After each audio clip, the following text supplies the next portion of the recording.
Ularga aka hozir mana kotolda ventilyatorni yechib qo'yamiz ekan, bezopasnost uchun mana 4 ta 10 lik bo'lgan ekanda, yana xuddi shu holatda qaytarib qo'yiladi. Keyin buni miyasini yechib olib qo'yamiz. Miya bilan buni ventilyatorda. Qolgan narsasi turaveradi, eshik ham yo'q.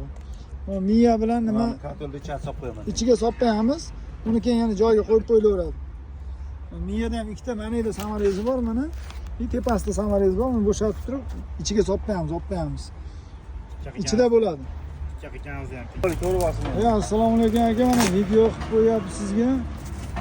Miyalari, ventilyatorlar mana kotolni ichiga joylayapmiz. Kotolni Miyani sizga o'rab yosh kelganda paketga o'rasa bo'lmaydi. Paket bormi? Paketga soling-da.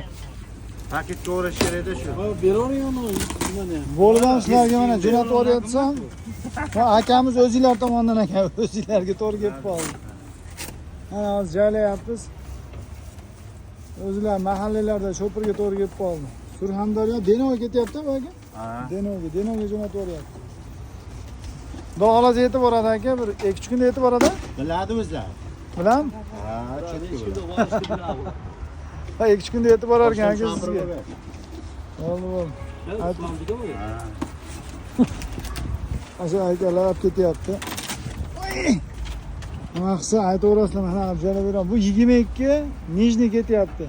O'ng tomon tozalovi bilan. Xudo xolasa hamma yo'q joyida mana tozalovni hozir qo'shib qo'yamiz mana. Tozalovlari ham bor, mang. Tozalovni ham qo'shib yuboraylik. Mana ham chiqsa ketmaydi. Bemalol kerak bo'lsa zakaz qilaverasa, xudo xolasa qilib beramiz. Mana.